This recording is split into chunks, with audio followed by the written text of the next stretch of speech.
너 너무 한 거 아니야? 나는 남이야? 나는 솔직히 지금 여기서 너랑 이렇게 대화하고 있는 것도 이해가 안 된다. 너희 집이 코앞인데 왜 바깥에서 봐야 해?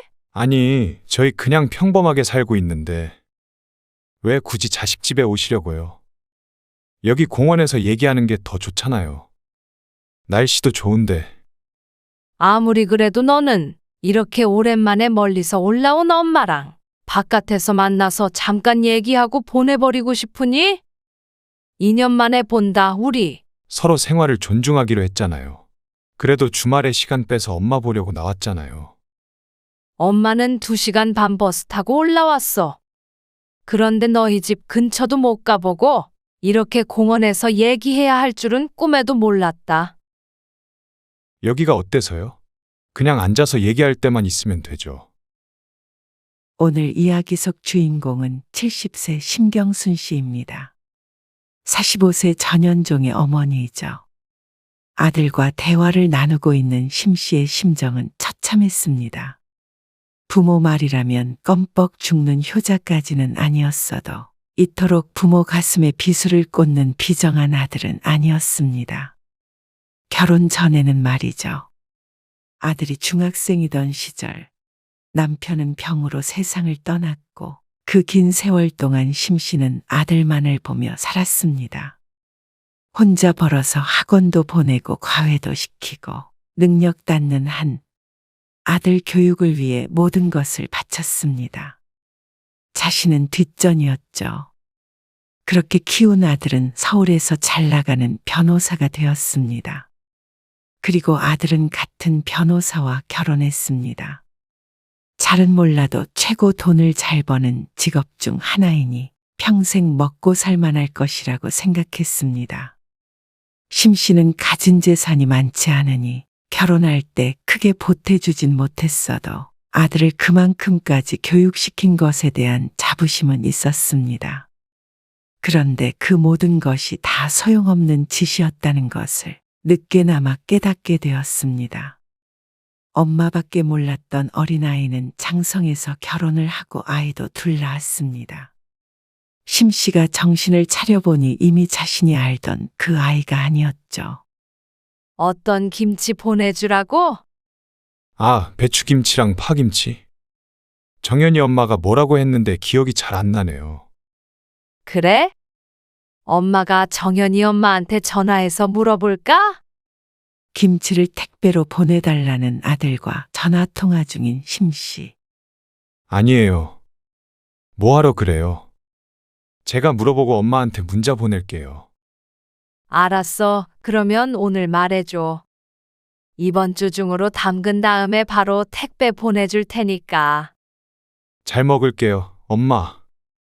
용건이 끝나고 심 씨는 아들에게 궁금한 것을 물었습니다. 애들은 잘 있어? 손주들의 소식이었습니다. 벌써 둘 다 초등학생이 되었습니다. 못 본 지는 아주 오래되었죠. 잘 지내죠, 뭐. 그래? 그럼 정연이 엄마도 별일 없지? 잘 있어요. 그래. 아참. 다음 달 명절에는 어디 가니? 애들이랑 일본 여행 가요. 그래, 알았다. 심 씨는 아들과 통화를 마쳤습니다.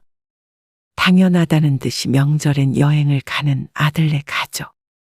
심 씨도 그런 아들에게 따지지 않았습니다. 한두 번 그런 것이 아니기 때문이죠. 단 한 번도 아들네가 명절에 찾아온 적이 없었습니다. 물론 명절에 처갓집도 가지 않으니 혼자서 열낼 수도 없었습니다. 명절이라고 시골집에 와서 북적북적 다 같이 시간 보내고 그런 것은 다 옛말이었습니다. 아니, 옛말이라고 말했습니다. 아들과 며느리가 말이죠. 지금으로부터 10년 전 심 씨의 아들이 결혼을 하고 첫 해 명절이었습니다. 서울에서 했던 결혼식 때 마지막으로 보고 아들 내외를 한 번도 본 적이 없었죠. 반년 만에 추석이 되었을 때였습니다. 오랜만에 아들과 며느리를 볼 생각에 심 씨가 무척 들떠 있었죠. 현종아, 이번 추석에 말이야. 아니, 앞으로 명절 때도 음식은 거의 사고, 몇 개는 엄마가 미리 해놓을게. 너희는 전날 밤에 와서 밥 먹고, 추석 당일에 일찍 가봐. 새아기도 친정 가야 되잖아. 아들에게 전화해서 들뜬 목소리로 한참 떠들었습니다. 엄마, 그러자 낮게 깔린 목소리로 아들이 심씨의 말을 끊었습니다. 왜? 엄마만 너무 말을 많이 했나? 좋아서 그래. 빨리 추석이 됐으면 좋겠네. 아니요, 엄마. 그게 아니라 명절 전날 시골 갔다가 다음날 또 여자 쪽 집 가고 그러는 거. 그것도 다 필요 없는 허례허식이고 구식 문화예요. 심씨는 아들의 말을 듣고 당황했습니다. 아, 그래? 그렇긴 하지. 그러면 새애기 집에 먼저 다녀올래? 요즘엔 그렇게도 한다더라. 아니요. 이제부터 명절에는 저희끼리 여행 다녀올게요. 뭐? 여행? 아들의 말은 이제 명절이 되더라도 집에는 오지 않겠다는 선언이었습니다. 아들과 며느리의 방문을 기다렸던 심씨는 실망하기 이전에 충격이 컸습니다. 어릴 적 심씨의 친정어머니가 시집살이를 호되게 하며 사는 것을 보았던 심씨는 그런 시어머니는 되지 말자 다짐 또 다짐하며 살았습니다. 그래서 아들이 결혼하고도 며느리에게 전화도 한 번 한 적 없고 아들네를 찾아간 적도 없었습니다. 그저 명절 그날 하루만을 기다렸습니다. 그래도 추석과 설 1년에 2번은 얼굴을 볼 수 있을까 해서 말이죠. 근데 너희가 명절에 여행 가면 내가 너를 언제 보니? 나중에 시간 날 때 한번 찾아뵐게요. 결혼한 지 반년 동안 한 번도 시간이 난 적이 없었습니다. 추석이 지나도 그 시간이 날지는 미지수겠죠. 엄마가 며느리 고생시킬까봐 그래? 일 하나도 안 해도 된다니까 그러네. 자고 가진 않더라도 와서 밥 한 끼라도 먹고 가. 그러자 아들이 단호하게 말했습니다. 아니요, 그러면 또 처갓집도 가야 하고. 양쪽 신경 쓰는 거 피곤해요. 저희 서로 이런 것 가지고 마찰 생기지 않도록 합의 본 거예요. 제가 생각해도 명절에 여자만 고생하는 것 같아서 보기 좀 그렇고요. 그러니까 엄마도 좀 이해해 주세요. 며느리와 합의를 봤다는 아들. 그리고 어머니에게는 통보. 심씨는 서운하고 억울했습니다. 아니, 현종아. 엄마 아무것도 안 했잖아. 여태 며느리 코빼기도 못 봤는데 시집살이 시킬까봐 이러는 것도 아니고. 그러면 이해라도 하겠는데 결혼 후 첫 명절부터 이제는 안 오겠다고 하면 엄마는 좀 섭섭하다. 꼭 그런 게 아니라요. 서로 생활을 존중하자는 거죠. 아들이 점잖게 말했습니다. 그러면 나는 이제 너희 볼 일이 없잖아. 명절에도 안 보면 엄마는 언제 봐? 사돈네는 서울이라서 그래도 오며 가며 볼 수 있잖아. 그러면 명절이 아니라도 주말에라도 한번 올 수 있는 거야. 그러자 아들이 희미하게 한숨을 쉬는 소리가 들렸습니다. 일이 바쁘니까 언제 가겠다고는 말씀 못 드리죠. 그리고 명절에는 엄마한테만 갈 수 없잖아요. 그렇게 말씀하시면 제가 마음이 불편하잖아요. 심씨는 그런 아들이 야속했습니다. 자주 보자고 한 것도 아니고 명절이 곤란하면 다른 때라도 한번 봤으면 하는 것이 심씨의 심정이었습니다. 그래, 너희 맘대로 해라. 이런 일이 나한테 있을 줄은 몰랐네. 심씨는 아들에게 오랫동안 마음이 상해 있었습니다. 심씨도 삐졌고 아들도 자신의 입장을 몰라준다며 기분이 상해 있었죠. 그렇게 한참을 연락하지 않고 지냈습니다. 명절이 돼서도 전화 한 통 없었습니다. 하지만 시간이 꽤 흘렀을 때 이러다 아들을 잃겠다 싶어서 심씨가 한 발짝 물러났습니다. 그래서 심씨와 아들은 명절에는 안 보는 가족이 되었습니다. 자식 이기는 부모는 없었습니다. 그렇게 아들이 결혼한 지 10년. 아들네 부부는 1년에 한 번 볼까 말까 했습니다. 심 씨가 서울에 갈 일이 없으니 당연히 아들네 집에는 한 번도 못 가봤고 말이죠. 아들도 며느리도 사생활을 중요하게 생각하고 간섭하는 것을 싫어했습니다. 그러다 보니 필요할 때만 연락하고 보게 되었습니다. 요즘 아들, 요즘 며느리의 끝을 보여주었죠. 이제는 심 씨도 어느 정도 적응이 되었습니다. 이번에 우리 막내 아들 결혼했잖아. 그래. 며느리 예쁘더만. 근데 며느리가 아주 깍쟁이라며? 동네 친구들과 수다를 떨고 있는 어느 날이었습니다.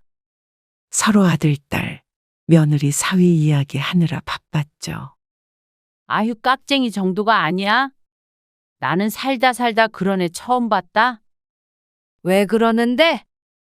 애들이 신혼여행 끝나고 이번에 집에 왔길래 전화번호 좀 찍으라고 핸드폰 내밀었더니 뭐라는 줄 알아? 왜? 뭐라는데? 알려줄 수 없다고 하더라고. 뭐? 같이 있던 친구도 심 씨도 무척이나 놀랐습니다. 아니 왜? 할 말 있으면 아들 통해서 연락하라나 뭐라나? 아니, 아들이 그 말 듣고 가만히 있어? 어이구, 그 정도가 아니야. 아주 벌써부터 그냥 꽉 잡혀 살더라니까. 내 참 어이가 없어서. 내가 새로 들어온 며느리한테 아주 무안을 당했다니까. 그게 말이 돼? 거짓말 아니야? 아니, 내가 왜 이런 걸로 거짓말을 해? 언니들은 며느리 번호 다 알지? 당연한 거 아니야? 심 씨와 친구는 휴대폰을 열어 며느리라고 저장되어 있는 연락처를 보여주었죠. 연락은 안 해도 그래도 알고는 있어야지. 무슨 일이 생길지 모르는데. 그래도 가족이잖아. 나는 자주 통화하는데 자주? 에이, 언니 같은 시어머니 때문에 요즘 며느리들이 이런 거 아냐? 무슨 며느리도 나한테 아무 때나 전화하고 그래. 우린 나름 사이 좋은 것 같은데. 부럽다. 나도 아들 결혼시키면서 당연히 그런 거 상상했지. 어쨌거나 전화번호까지 안 알려주는 건 처음 봤다. 그치? 아무리 요즘 며느리 해도 무슨 이런 경우가 다 있어? 심 씨도 함께 열을 냈습니다. 어쩐지 깊게 공감이 갔습니다. 그 요즘 아들 며느리에게 꼼짝 못하고 사는 건 심 씨도 마찬가지였기 때문입니다. 그래도 친구에 비해서는 양반이어서 속으로 작은 위안이 되었습니다. 그런데 심 씨는 얼마 안 가 이날의 일을 후회하게 되었습니다. 심 씨는 서울에 아는 사람이라고는 아들과 시동생뿐이었습니다. 오래전에 죽은 남편의 남동생이었죠. 남편이 죽은 뒤에도 간간히 연락을 해오던 사이였는데 얼마 전에 심장마비로 죽었다는 소식을 듣게 되었습니다. 시부모님도 진즉 돌아가셔서 이제는 시동생과 연이 없다고 봐야 하지만 그래도 인간의 정이라는 게 있었습니다. 그래도 한때는 가족이었던 사이였기 때문에 부고 소식을 듣고도 모른 척 할 수가 없었죠. 그래서 심 씨는 장례식에 참석하러 서울에 올라갈 예정이었습니다. 심 씨는 아들에게 전화를 걸었습니다. 현종아, 예전에 네 작은 아빠 기억나지? 아, 조금요. 아들의 학창 시절에 보고 안 봐서 잘 기억은 안 날 듯 했습니다. 남편이 죽은 뒤로 만날 일은 없었으니 말이죠. 작은 아빠가 이번에 돌아가셨단다. 아, 그래요? 그래. 그래서 엄마가 서울에 좀 올라가 봐야 될 것 같아. 서울에요? 작은 아빠가 서울 사셨어요? 엄마가 오신다고요? 아들이 놀라며 물었습니다. 심 씨가 서울에 갈 일은 좀처럼 없었으니 말이죠. 그런 아들에게 심씨가 덧붙여 말했습니다. 그래서 말이야. 마침 주말이잖아. 애들 얼굴도 볼 겸 한번 봤으면 좋겠는데. 이런 때가 아니면 언제 가보나 싶어서 아들에게 한번 물어나 보자 하는 마음이었습니다. 또 사생활이 어쩌니 하면 어쩔 수 없이 다시 한번 마음은 상하겠지만 말이죠. 주말에도 애들 학원 다녀서 집에 없어요. 아, 그래? 저녁에 나도 집에 다시 돌아와야 하니까. 애들이 안 되면 어쩔 수 없지. 너희는 집에 있니? 사실 손주보다도 아들이 더 보고 싶었습니다. 안 바쁘면 너라도 보고 갈게. 아들은 잠시 생각에 빠진 듯 했습니다. 집에 있긴 한데 너무 갑작스럽긴 한 것 같아서요. 일단 정연이 엄마한테 한번 물어보고요. 그래. 심씨는 전화를 끊고는 잠시 고민했습니다. 내일 간다는 것이 아들네에겐 너무 갑작스럽게 느껴졌을 것 같았습니다. 신경 쓰지 말라고 해야 하나 고민이 될 수밖에 없었습니다. 그러고서도 부모가 자식 얼굴 한번 보는데 무슨 눈치를 이렇게 봐야 하는 것인가 하는 생각이 들기도 했습니다. 못 보면 말면 되는 것인데 괜히 전전긍긍하는 것 같았죠. 잠시 기다리자 아들한테서 다시 전화가 걸려왔습니다. 아들이 뭐라고 대답하기 전에 심씨가 말했습니다. 너희 바쁘면 너무 부담 가질 것 없어.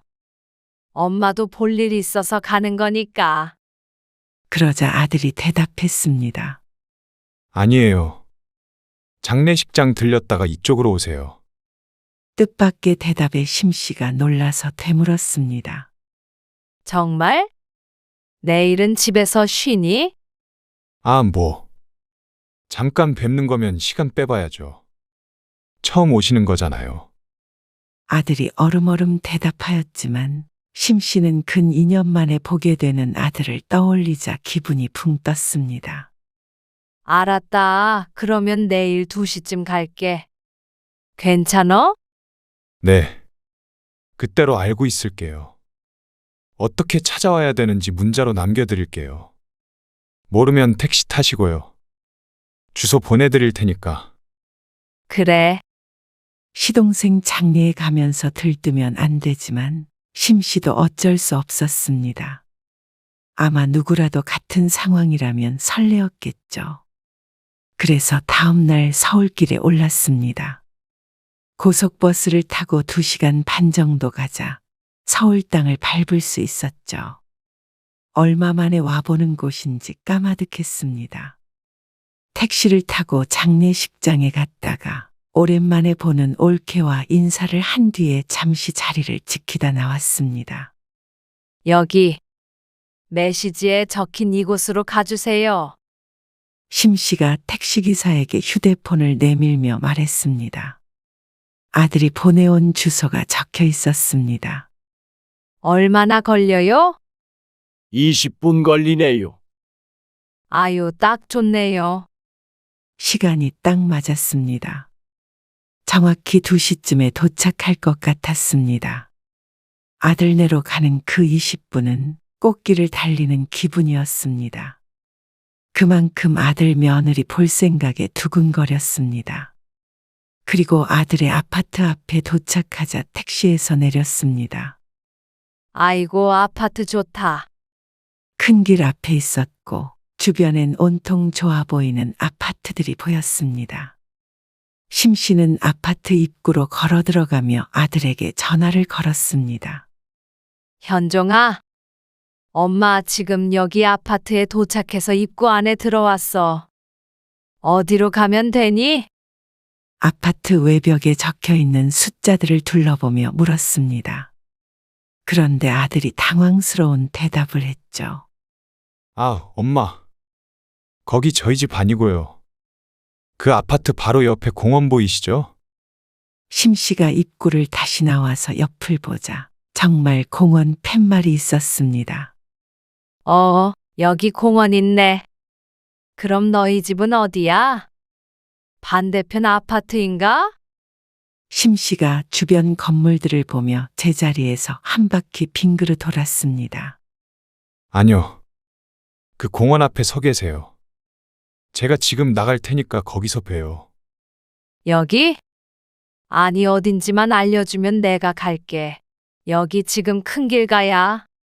그게 아니라 공원에서 봬요. 뭐, 여기 말이야? 밖에서 보자는 거야? 심 씨가 아들에게 되물었습니다. 네. 거기가 앉아서 얘기하기 좋아요. 잠시만 기다리세요. 그러더니 뚝 하고 전화가 끊어졌습니다. 심 씨는 황당한 표정으로 끊어진 휴대폰을 내려다보았습니다. 아니, 황당이라는 두 글자로는 심 씨의 심정을 다 표현할 수 없었습니다. 기가 차고 어이없고 무척이나 언짢았습니다. 알려준 주소가 아들네 아파트가 아닌 것도 기가 막혔고 이 옆에 있는 공원에서 만나자는 것도 당황스러웠습니다. 근처에 사는 친구끼리 만나기로 약속한 것도 아니고 오랜만에 보는 부모를 집에 한 발자국도 안 들일 줄은 몰랐습니다. 아무리 각자 생활을 존중하니 어쩌니 하지만 이것은 사생활 존중을 넘어서 혀를 모르고 인간적인 예의도 없는 행동인 듯 했습니다. 심 씨가 많은 걸 바란 것도 아니었습니다. 많이 바라지 않기 위해서 스스로 다독이고 노력해왔다고 봐야겠죠. 힘들게 키워놓은 내 자식. 나 때문에 불편하면 안 되니까. 하지만 그런 심 씨와는 다르게 아들은 자주 만날 수 있는 것도 아니고 어쩌다 한번 볼 수 있는 엄마가 전혀 애틋하지도 않은 듯 했습니다. 심 씨는 아무리 생각해도 아무리 아들 편에서 생각하려 해도 이건 아닌 듯 했습니다. 아무리 심 씨가 자식을 사랑하고 어떤 허물이든 눈 감아줄 수 있지만 그래도 이런 어른으로 크길 바랐던 것은 결코 아니었습니다. 심 씨는 다시 휴대폰을 들어 아들에게 전화를 걸었습니다. 이게 무엇이 잘못된 것인지 좀 말을 해보고 싶었습니다. 하지만 전화를 받지 않았습니다. 그래서 오늘 집에 있는다던 며느리에게 전화를 걸었습니다. 같이 있을 테니 말이죠. 통화음이 계속해서 울렸지만 며느리 또한 전화를 받지 않았습니다. 분명 오늘 둘 다 집에서 쉰다고 했는데 말이죠. 다시 한번 아들에게 전화를 걸려는데 아들이 뒤에서 심 씨를 불렀습니다. 엄마, 심 씨가 뒤를 돌아보니 가벼운 차림의 아들이 보였습니다. 전화를 끊고 아들이 이곳까지 오는데 걸린 시간을 생각해 보면 이 옆 아파트 중 한 군데 사는 듯 했습니다. 그렇게 가까운 집을 놔두고 이렇게 밖에서 보자고 한 것이 진짜인가 어안이 벙벙했습니다. 그리고 아들은 혼자였습니다. 심 씨가 아들의 뒤쪽을 힐끔거리자 아들이 말했습니다. 정연이 엄마는 몸이 안 좋아서 집에서 쉬어요. 정연이 엄마는 다음에 보세요. 며느리는 오늘도 못 만날 듯 했습니다. 이 밖에서 보는 것도 엄마는 좀 이상한데 요 앞 집에 있는 며느리는 같이 나와 보지도 않니? 이런 거 물어보는 내가 나쁜 시엄마야? 너희 하는 행동 보니까 내가 악당이라도 된 것 같다. 그게 아니라 아들인 저만 보면 되지. 며느리는 뭐하러 보세요? 너 너무 한 거 아니야? 나는 남이야? 그래도 여기까지 찾아왔으면 며느리 얼굴도 한번 보고 갈 줄 알았던 것은 심 씨의 착각일 뿐이었습니다. 언제 남이라고 했어요. 그냥 불필요한 것 같아서 그렇죠. 꼭 필요해야 봐. 그럼 불필요해서 나는 집까진 안 데려가는 거야? 나는 솔직히 지금 여기서 너랑 이렇게 대화하고 있는 것도 이해가 안 된다.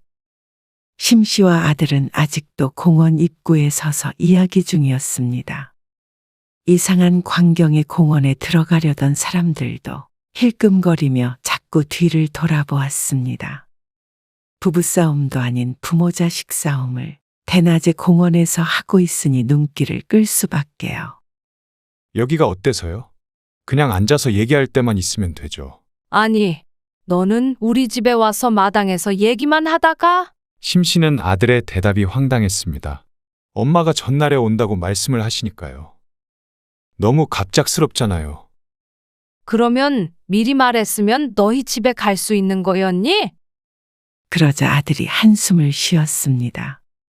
아니, 그냥 평범하게 살고 있는데 왜 굳이 자식 집에 오시려고요? 여기 공원에서 얘기하는 게 더 좋잖아요. 날씨도 좋은데. 그런데 부모의 마음도 그와 같을 리 없었습니다.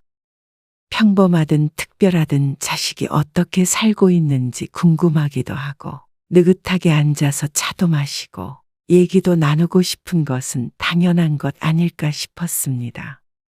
공원 벤치에 앉아서 얼마나 이야기할 수 있을까요? 30분, 1시간, 꼭 내가 당신에게 낼 수 있는 시간은 이 정도뿐이니 빨리 집으로 돌아가라고 눈치를 주고 있는 것 같은 기분이었습니다. 내 집에 들어오지 말아라 하고 애둘러 뜻을 전하는 것만 같았죠. 그러니 서운하지 않을 수 없었습니다. 아무리 아들의 입장을 이해해 보려고 해도 명절 문제와는 또 달랐습니다. 아무리 그래도 너는 이렇게 오랜만에 멀리서 버스 타고 온 엄마랑 바깥에서 만나서 잠깐 얘기하고 보내버리고 싶으니? 이제는 아프다던 며느리가 정말로 아픈 것인지도 의문이 생겼습니다. 그리고 이런 생각을 하게 되는 자신이 싫었고 아들도 미웠습니다. 아, 저 결혼할 때 서로 생활을 존중하기로 했잖아요. 말문이 막혔습니다. 참, 네 생활은 존중해도 부모 마음은 존중하지 않는 모양이다. 난 너희 바쁠까봐 한번 찾아와 보고 싶어도 꼭 참았어. 그런데 오늘 너 하는 거 보니까 정말 후회돼. 왜 진작에 와보지 않았을까? 진작에 와봤으면 이런 일도 미리 겪었을 거고, 그랬다면 김치 보내줘라 뭐 해줘라 했을 때도 그렇게 성심성의껏 정성껏 만들어서 택배 보내고 그러지 않았을 텐데 말이야. 아들은 주위 사람의 눈치도 신경 쓰이고 심 씨의 말을 듣고 있는 것도 피곤해 보였습니다. 아무래도 내가 괜히 찾아온 것 같네. 그럴 생각은 없었어요. 그런데 솔직히 이렇게 감정 소모하는 것도 좀 힘들어요. 명절 때 제가 전화 드리잖아요. 그냥 가끔 소식 들으시면 됐죠. 오신다고 했을 때도 처음 오신 거니까 이렇게라도 얼굴 보여드리려고 한 거고요. 그런데 이렇게 길거리에서 이러실 거면 제가 괜히 나왔다는 생각이 드네요. 아들의 말에 충격을 받았습니다. 말을 잘하니 변호사로 먹고 살겠지만 이런 식으로 엄마의 말문을 막히게 하길 바란 건 아니었습니다. 알았다. 무슨 말인지 잘 알았어. 너희 생활, 너희 가정 존중하마. 미안하다. 나는 나도 네 가족인 줄 알았어. 네가 애들이랑 정연이 엄마와 한 가족이듯이. 나도 너랑 가족인 줄 알았지 뭐야. 그래서 이 정도는 해도 되는 줄 알았는데. 그게 안 된다는 거지. 알았다. 앞으로는 가끔 소식만 전하면서 그렇게 살자. 뭐 이전이랑 그렇게 다를 것도 없지. 심 씨는 힘없이 중얼거렸습니다. 여기서 더 이상 아들과 입씨름하는 것도 다 무슨 소용인가 싶었습니다. 집에는 왜 오려 하냐? 밖에서 잠깐 보면 됐지. 아니, 소식만 들으면 됐지. 아들의 그 말들이 뇌리에 박혔습니다. 무슨 말이 더 필요할까요? 아, 왜 그러세요? 전 그러면 집에 같이 들어가시던가요? 정연이 엄마한테 전화할게요. 엎드려 절 받으라는 아들의 말에 웃음이 나왔습니다. 그리고 비참했습니다. 서울 아파트 어떻게 생겼나 궁금해서 떼쓰는 줄 아는 듯 했습니다. 됐다. 그냥 나도 너를 이제 가족이 아니라고 생각하고 살게. 도대체 내 상식으로는 이런 대접받으면서 네 엄마 노릇 못하겠다. 아들은 심 씨를 당황스럽게 쳐다보았습니다. 이렇게까지 할 일인가 싶은 표정이었습니다. 요즘 아들은 옛날 엄마의 심정을 이해할 수 없는 것 같았죠. 이렇게 충분히 얘기를 했는데도 그렇다면 더 이상 심씨도 아들과 할 말이 남아있지 않았습니다. 그런 아들을 뒤로하고 심씨는 택시를 잡았습니다. 시외버스 터미널로 가주세요. 택시에 탄 심씨의 목소리가 물기에 젖어 흔들렸습니다. 꽃길 같던 그 길이 이젠 눈물길이 되어버렸습니다. 그렇게 심씨는 다시 집으로 내려왔습니다. 아들은 그 시간 동안 전화를 두어 번 하더니 멈췄습니다. 이러나 저러나 상관이 없는 것이겠죠. 실망하지도 않았습니다. 애초에 기대를 버렸으니 실망할 일도 없었죠. 심씨는 그날 이후로 휴대폰 번호도 바꿔버렸습니다. 자신의 번호가 바뀐 걸 아들이 언제 알아채려나도 모르겠지만 그렇게 한 뒤에 아들의 번호도 며느리의 번호도 지워버렸죠. 어차피 이웃보다도 못하게 살아온 사이이기 때문에 삶에 큰 변화가 찾아오지도 않았습니다. 이제 돌아서 보니 왜 그렇게 살아왔나 싶었습니다. 무슨 죄를 지었다고 말이죠. 언니 정말 아들이랑 연락 끊고 살게? 그런 심씨를 보고 동네 친구가 말했습니다. 손주들도 보고 싶고 그러지 않겠어? 연락 끊기 전에도 1년, 2년 안 보는 건 기본이었어. 그래도 그렇게 끔찍하게 생각한 아들이잖아. 그랬지. 근데 내가 수십 년 동안 왜 그렇게 살았나 싶어. 아들이 나를 하대하니까 며느리도 나를 하대하고. 근데 그게 다 내가 나를 하대해서 그런 것 같아. 무슨 그냥 사랑해서 그랬던 거지? 안 그런 부모가 어딨어. 아니, 그게 다 내가 자초해서 그런 거야. 공부를 괜히 그렇게 죽어라 시켰던 것 같아. 인성 공부는 안 시키고 말이야. 내 잘못이지. 이제 아들한테 목매지 않을 거야. 그동안 나 죽으면 한 푼이라도 남겨주고 싶어서 아등바등 살았는데 이제 나 혼자밖에 없으니까 나리에서만 살래. 가진 거 다 쓰고 곱게 늙어 죽을래? 차라리 유산 안 주겠다고 울음장이라도 놔보지. 그 말에 심씨는 콧웃음 지었습니다. 이미 가진 거 많은 애가 이깟 유산 안 준다고 해도 눈 하나 깜빡하겠어? 그래도 언니 이 집도 있고 됐어. 그렇게 한다고 반기지도 않을 거고 또 그렇게 다시 본다고 그게 기쁘겠니? 이제야 정신이 번쩍 들어. 더 이상 의미 없는 짓 안 할 거야. 너도 며느리가 전화번호 안 가르쳐 준다고 아들 닥달하고 그러지 마. 너는 너대로 살아. 그거 신경 쓰고 살다 보면 세월 다 지난다. 그래, 뭐 언니 말도 맞아. 그것도 좋겠지. 언니도 아들내미가 앞으로 뭐 도와달라고 해도 됐다 그래. 쫄딱 망해서 와도 뻥 차버리라고. 심씨는 마음을 굳게 먹었지만 나누는 대화는 뒷맛이 씁쓸했습니다. 그동안 자식들 이야기가 주로 수다를 떠는 내용이었지만 앞으로는 많이 달라질 듯 했습니다. 그리고 훗날 어떻게 알았는지 바뀐 휴대폰 번호로 아들에게서 연락이 왔습니다. 아쉬운 소리를 하는 그 메시지를 심씨는 외면했습니다. 다시 속 시끄러워지는 일은 이제 심씨도 사양하고 싶었습니다.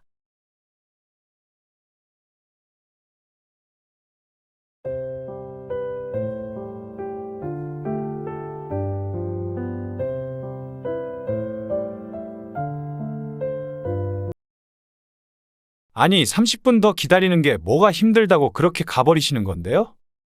이놈이 정말 기다리는 게 문제가 아니잖아. 네가 기다리고 있는 부모를 봤으면 날 더우니까 같이 들어가자 소리 하는 게 그렇게 어려워. 우리가 뭐 2~3시간 일찍 간 것도 아니고 말이야. 네 엄마 폭염에 쓰러질 뻔했어. 그래도 쓰레기 버리러 갔다가 말도 없이 엄마 아빠랑 같이 돌아오면 수정이가 얼마나 당황하겠어요? 그러면 세기한테 우리 왔다고 전화하고 네가 우리랑 잠깐 기다렸다가 같이 들어갈 수도 있는 거 아니냐? 우리가 무작정 밀고 들어간 것도 아니잖냐? 주말에 만나기로 한 것도 한참 전에 약속한 거고 그 30분 일찍 들어가는 게 그렇게 싫을 일이야? 남이라도 그렇게 밖에 세워두진 않을 거다. 그렇게 싫었으면 애초에 왜 오라고 했어? 아니, 별것도 아닌 것 가지고 왜 그러시는데요? 그 조금 기다리는 게 어려운 일도 아니고 그것 때문에 기분 상해서 이렇게 돌아와 버리시면 수정이한테 제 입장이 어떻게 돼요? 그리고 엄마 아빠도 며느리 입장도 좀 생각해 주셔야 하는 거 아니에요? 시부모님 초대하는 것도 얼마나 불편하고 힘들겠어요. 그 정도는 배려를 해 주셔야죠. 아니 이런 바보 같은 놈을 봤나? 그게 네 마누라 생각해서 하는 행동이라고 생각하냐? 오히려 세기 욕먹이는 짓인 걸 몰라. 네가 그렇게 우리 놓고 올라갔더니 수정이가 뭐라 하든 잘했다고 칭찬이라도 하든 배려해줘서 고맙다고 해. 정말 이해가 안 되네요. 입장을 바꿔서 생각해보면 엄마 아빠가 저희를 불편하게 했다는 걸 알 텐데. 불편?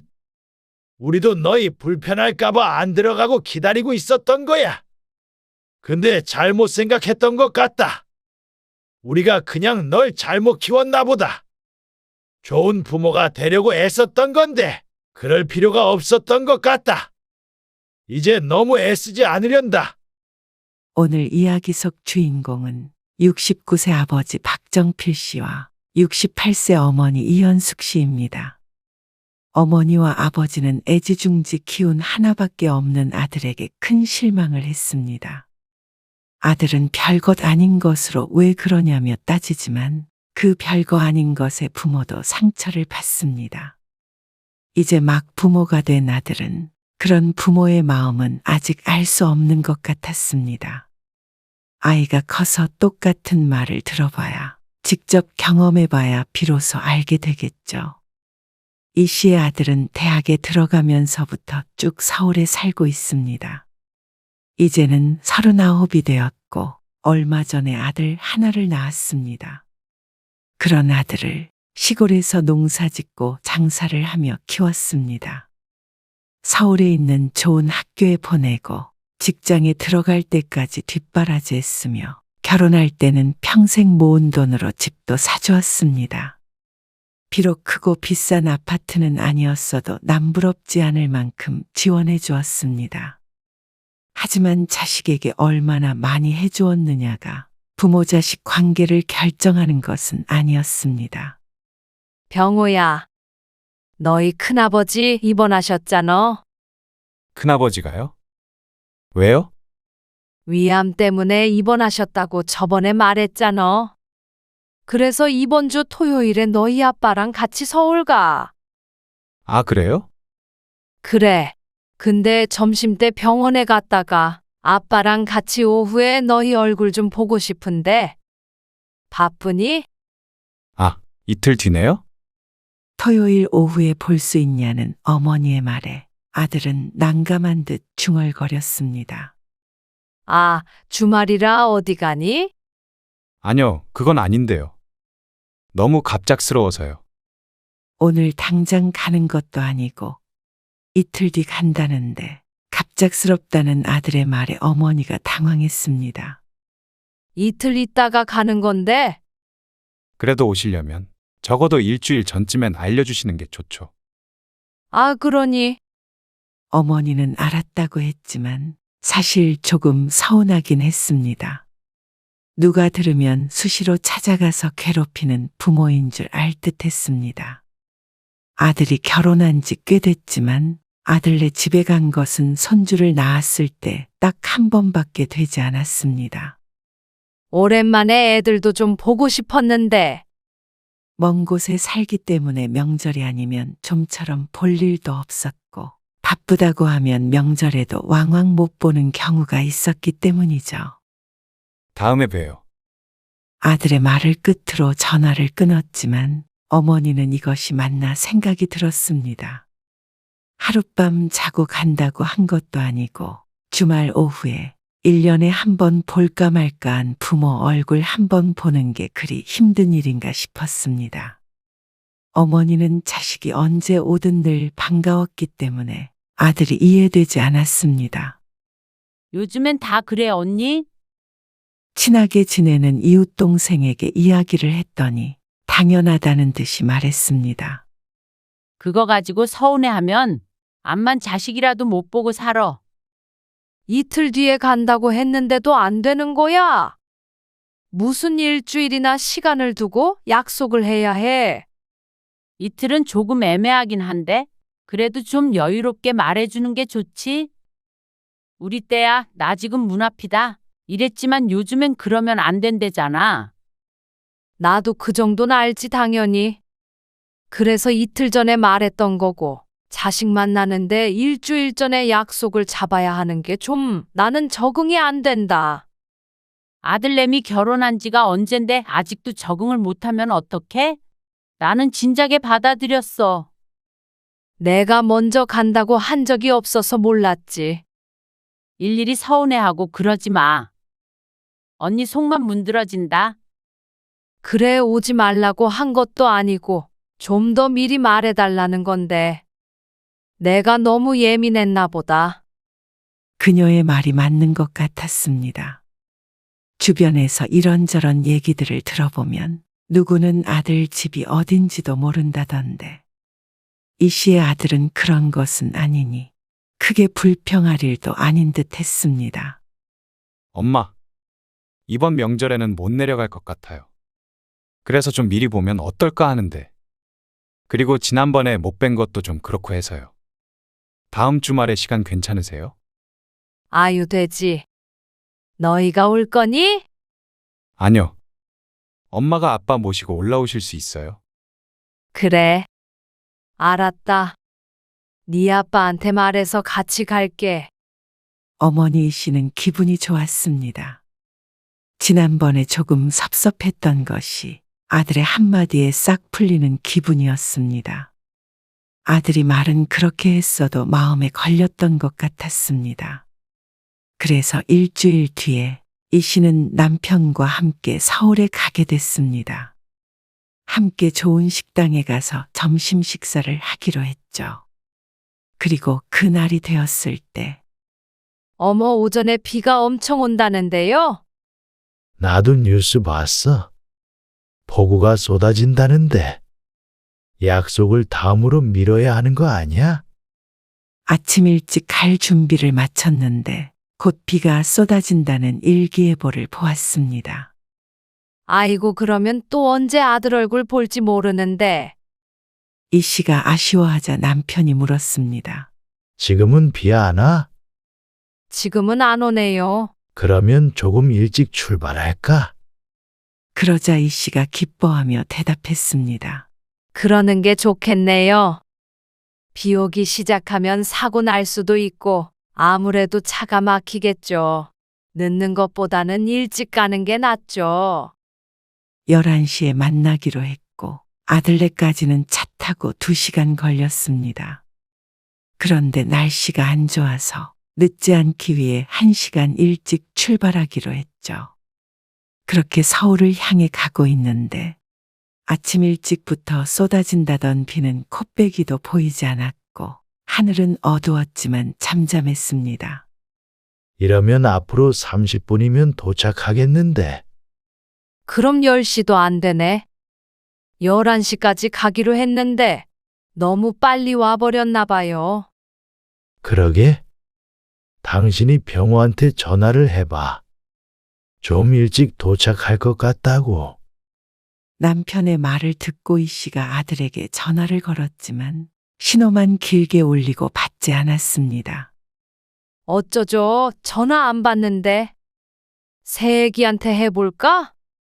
그래, 안 받으면 그냥 둬. 좀 일찍 도착하면 좀 기다렸다가 들어가지 뭐. 너무 재촉하는 것 같잖아. 아들은 끝내 전화를 받지 않았고 조금 뒤에 이 씨와 남편은 아들이 사는 아파트 주차장에 도착했습니다. 시간은 10시 10분 전이었습니다. 1시간 동안 뭘 하지? 안 보래. 이 앞에 마트 있던데 거기서 과일이라도 좀 사고 주변 산책 좀 하면 1시간 금방이지. 이 씨는 남편과 마트에 들러서 과일 상자 하나를 사서 차에 넣어 놓았습니다. 그리고 편의점에서 음료수 2개를 사서 아파트 주변을 거닐었습니다. 아이고, 푹푹 찐다. 날씨가 무척 더웠습니다. 비가 오기 직전 날씨는 무척 흐렸고 습하고 후덥지근했습니다. 손에 쥔 음료캔도 미지근해진 지 오래였죠. 병원은 전화 없어? 안 오네. 아직 자나. 10시가 넘었는데 자. 주말이니까요. 이럴 줄 알았으면 오후에 볼 걸 그랬나. 더운 날씨에 바깥을 서성이자니 땀도 나고 무척 힘이 들었습니다. 그늘만 찾아서 걷고 있는데도 등에서 땀이 주르륵 흘렀죠. 아이고, 이러다 나 쓰러지겠어요. 그렇게 힘들어? 숨 막혀 죽겠네. 요 앞에 시원한 데라도 들어가 있자고 그럼. 아이, 진작에 그럴걸. 이렇게 더울 줄 알았나? 그런데 그때 아파트 입구에서 쓰레기 봉투를 들고 아들이 나왔습니다. 그 앞 주차장에 서 있던 이 씨와 남편. 그렇게 아들과 딱 마주치게 되었죠. 아들은 깜짝 놀라 말을 걸었습니다. 엄마, 아빠, 벌써 오셨어요? 아들은 이 씨와 남편을 보더니 손목시계를 힐끔 보았습니다. 40분이나 일찍 오셨어요? 오늘 비가 많이 온다 그래서 좀 일찍 출발했더니 벌써 도착해버렸네. 이 씨는 쓰레기 버리러 나온 아들이 반가웠습니다. 이제는 슬슬 에어컨 켜진 실내로 들어가고 싶었으니 말이죠. 전화를 하시지. 아까 한 1시간 전쯤에 전화했는데 안 받던데. 아, 배터리가 없나? 전화 온 줄 몰랐네. 우리는 비가 쏟아질 줄 알았는데 비가 안 오니까 차도 하나도 안 막히더라. 이 씨는 웃으면서 어찌된 일인지 아들에게 설명했습니다. 그리고 아들의 손을 보며 물었습니다. 너는 쓰레기 버리러 나온 거야? 네. 와, 근데 날씨 진짜 덥다. 아들이 벌써 흐르기 시작하는 땀을 훔치며 말했습니다. 그치. 여기 주위 한 바퀴 돌고 왔는데 엄마도 땀난다. 이 씨도 티셔츠를 펄럭거리며 말했습니다. 비라도 시원하게 쏟아지면 나을 텐데. 그러게요. 오늘 비 많이 온다 그러더니. 왜 안 오지? 아들도 고개를 갸웃거렸습니다. 아직 쓰레기 봉투는 손에 쥔 상태였고 다 함께 주차장에 서서 대화하는 중이었습니다. 그거 얼른 버리고 와. 그러자 아들이 잊고 있었던 듯 쓰레기를 보더니 조금 떨어져 있는 쓰레기 수거장에 버리고 돌아왔습니다. 여보 열쇠 좀 줘봐봐. 남편이 이 씨에게 차키를 달라며 손을 내밀었습니다. 마트에서 사두었던 과일 상자를 꺼내려는 듯 했죠. 이 씨가 주머니에서 차키를 꺼내 건넸습니다. 그런데 그때 아들이 말했습니다. 그러면 저 먼저 들어가 있을게요. 수정이한테 엄마 아빠 도착했다고 말도 하고요. 먼저 들어간다고? 그러면 우리는? 이 씨가 아들의 말이 이해되지 않아 묻자 아들이 당연하다는 듯 대답했습니다. 엄마 아빠는 11시 맞춰서 들어오세요. 뭐? 30분 넘게 남았는데. 차에 갔다 오려던 남편도 그 자리에 멈추어 서서 아들을 바라보고 있었습니다. 여기 주변 좀 돌아다니시던가 아니면 차에서 좀 계세요. 아셨죠? 그러더니 뒤돌아서 1층 현관 비밀번호를 누르고 들어가 버렸습니다. 이 씨는 아들의 뒤통수만 보고 있었습니다. 그리고 그것은 이 씨의 남편도 마찬가지였습니다. 방금 뭐가 지나갔는지 모르는 어안이 벙벙한 표정이었죠. 저놈이 뭐라고 한 거야? 11시에 들어오라는데요. 지금 35분 남았는데. 이 더위에 더 기다렸다가 들어오라는 거야. 그러게요. 같이 들어가자고 할 줄 알았는데 이게 무슨 일이야? 이 씨도 남편도 너무 어이가 없어서 망연자실 서로를 바라보았습니다. 남편의 턱 밑으로 땀이 또록하고 떨어졌습니다. 11시가 될 때까지 기다리려고 했었지만 그래도 마주쳤는데 어떻게 자기만 홀랑 들어가 버리는 것인지 어떻게 저런 자식이 다 있어? 남편은 화를 내었습니다.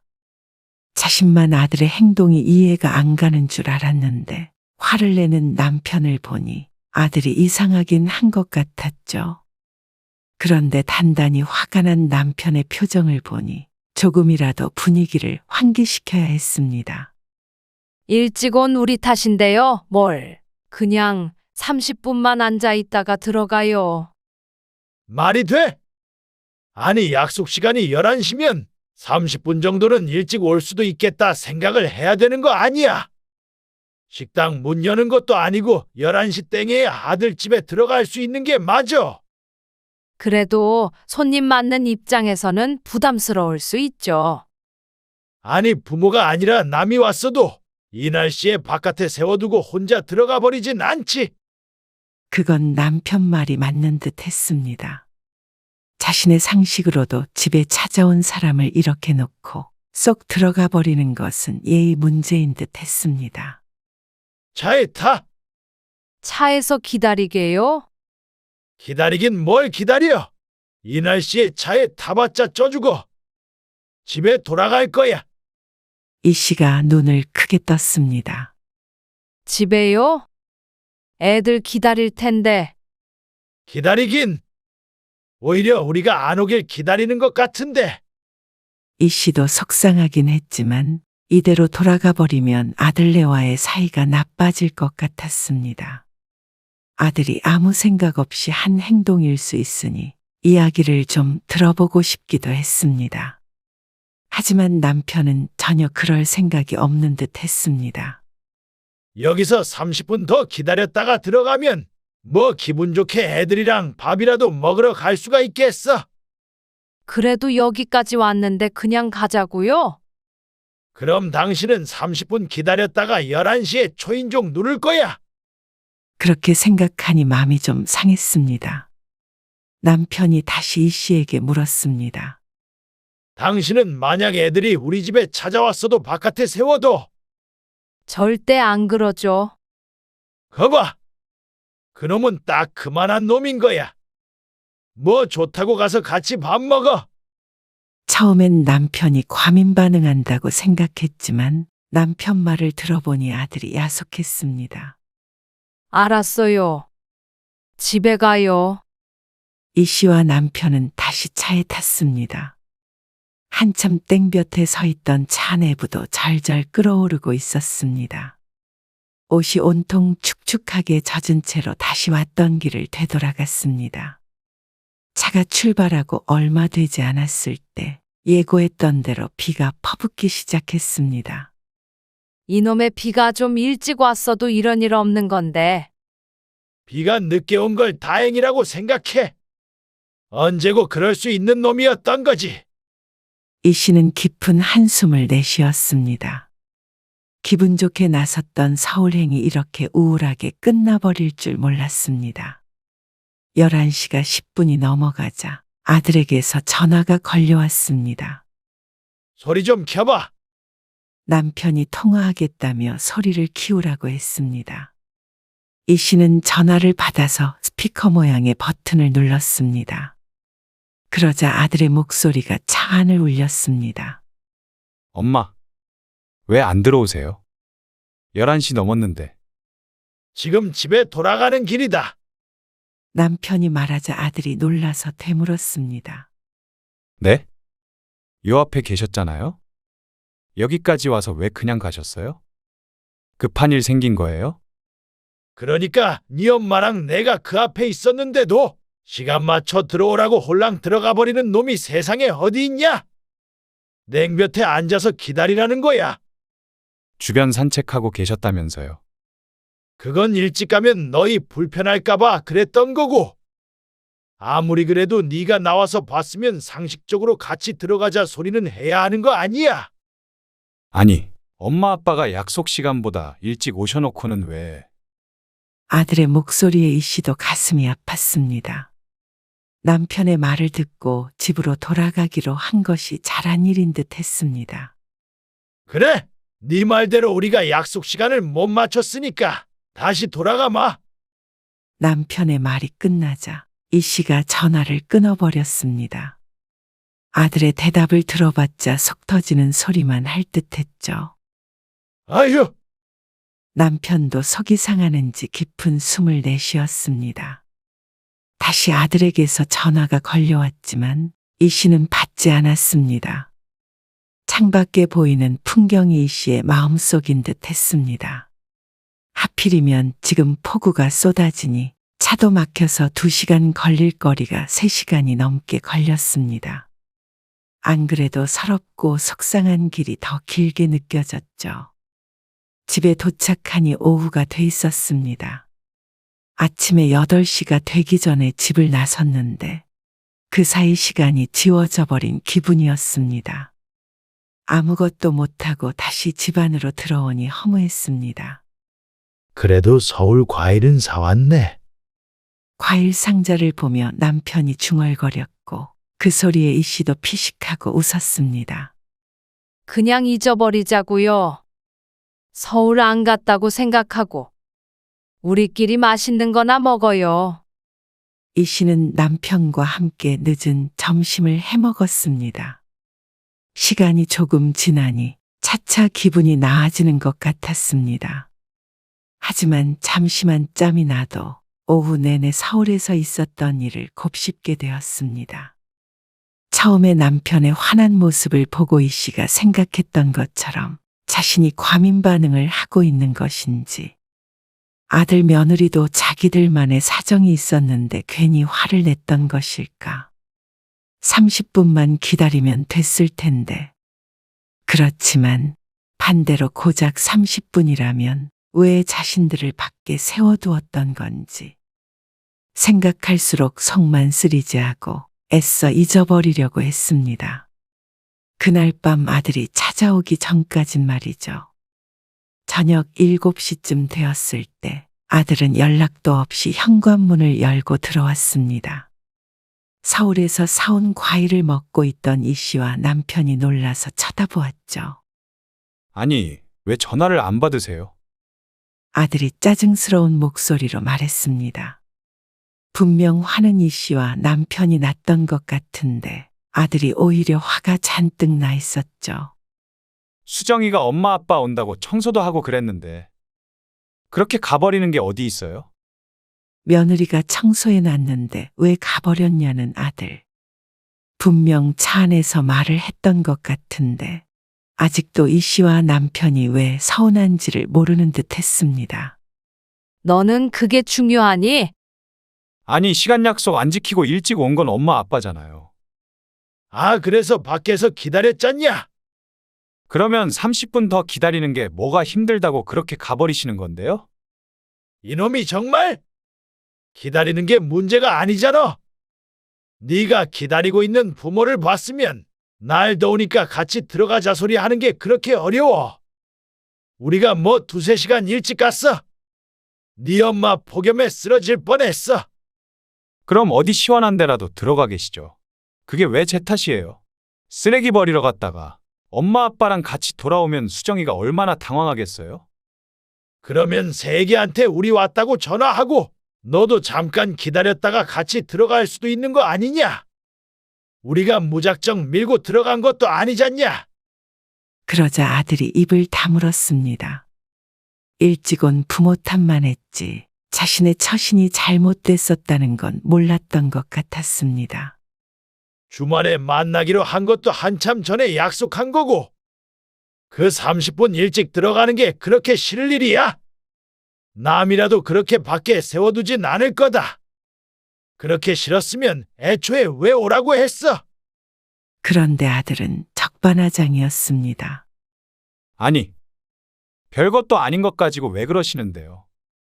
그 조금 기다리는 게 어려운 일도 아니고 그것 때문에 이렇게 돌아와 버리시면 수정이한테 제 입장이 어떻게 돼요? 그리고 며느리 입장도 좀 생각해 주셔야 하는 거 아니에요? 시부모님 초대하는 것도 얼마나 불편하고 힘들겠어요. 그 정도는 엄마 아빠가 당연히 배려를 해 주셔야죠. 참 기가 막힌 말이었습니다. 남편도 헛웃음을 한참 짓더니 말했습니다. 아니 이런 바보 같은 놈을 봤나? 누가 수정이 보고 잘못했대? 네 놈이 문제인 거잖아. 너는 그게 네 마누라 생각해서 하는 행동이라고 생각하냐? 오히려 수정이 욕먹이는 짓인 걸 몰라. 네가 그렇게 우리 놓고 올라갔더니 수정이가 뭐라 하든 잘했다고 칭찬이라도 하든 배려해줘서 고맙다고 해. 아들이 다시 입을 다물었습니다. 며느리가 어떤 생각을 가지고 있는지는 모르겠지만 아들놈이 미우니 며느리도 미워질 듯 했습니다. 참, 이런 놈 뭐가 이쁘다고? 있는 돈 탈탈 털어서 집까지 사줬는지 모르겠다. 아니, 치사하게 그 얘기가 왜 나와요? 뭐? 지사, 내가 할 말 아니냐? 집 사줄 땐 자주 놀러 오라고 그렇게 알랑방귀를 끼더니 정말 놀러 가니까 그렇게 푸대접을 해? 이 씨는 더 이상 이런 싸움을 보고 싶지 않았습니다. 이런 대화를 나누어 봤자 남는 건 상처뿐인 듯 했습니다. 서로 뭐가 서운하네. 이건 네 탓이네. 치사하네 어쩌네 하면서 말이죠. 부모 자식의 싸움만큼 제 살 파먹는 짓이 없는 것 같았습니다. 그래서 이 씨는 한창 씩씩대고 있는 아들을 향해서 말했습니다. 병호, 너는 이만 집에 가봐. 그런데 아들은 이 씨의 뜻도 모르고 계속해서 따졌습니다. 저는 도대체가 이해가 안 되네요. 입장을 바꿔서 생각해보면 엄마 아빠가 저희를 불편하게 했다는 걸 알 거 아니에요? 불편? 우리도 너희 불편할까봐 안 들어가고 기다리고 있었던 거야. 근데 잘못 생각했던 것 같다. 우리가 그냥 널 잘못 키웠나 보다. 좋은 부모가 되려고 애썼던 건데 너 이러는 거 보니까 그럴 필요가 없었던 것 같다. 이제 너무 애쓰지 않으련다. 아니, 이런 일 가지고 무슨 그런 말까지 하세요? 수정이랑 같이 왔으면 큰일 날 뻔했네요. 병호, 너 그만 집에 가보래도? 너는 그런 말 하려고 차 타고 여기까지 쫓아온 거니? 이 씨도 황당했습니다. 잘 얘기해 보려고 온 것이 아니고 따지려고 2시간 걸리는 거리를 달려왔으니 말이죠. 평소엔 바쁘다는 핑계로 명절에도 오지 않더니 자기 할 말 있을 땐 이렇게 바로 올 수 있는 아들이 참 희한했습니다. 그러니 바쁘다 어쩐다 하는 건 그저 핑계였을 뿐이었죠. 부모에게 쏟을 시간도 신경도 남겨두질 않으니 늘 불편하고 귀찮았던 것입니다. 자식 사랑은 늘 외사랑이라고 했습니다. 이 씨와 남편도 평생을 지독한 외사랑을 해오고 있었던 것 같았습니다. 저는 엄마 아빠가 수정이한테 사과해야 된다고 생각했죠. 시부모님 온다고 신경 썼는데, 아침에 힘들게 청소도 했는데. 그래, 힘들었을 텐데 주말 아침부터 청소하게 해서 미안하다. 그렇게 불편할 것 같으면 이제 안 가마. 이젠 나도 너무 불편하다. 이 씨도 이제 아들이 꼴 보기 싫어졌습니다. 어쩌면 자신들이 아들에게 너무한 게 아닌가 하는 생각도 했었지만 아들이 말하는 꼴을 보니 그저 자신들을 업신여겼던 것 같았습니다. 이 씨의 얼굴이 울그락불그락해졌습니다. 이렇게까지 아들에게 화가 난 적은 살면서 없었던 것 같았죠. 어서 썩 나가지 못해?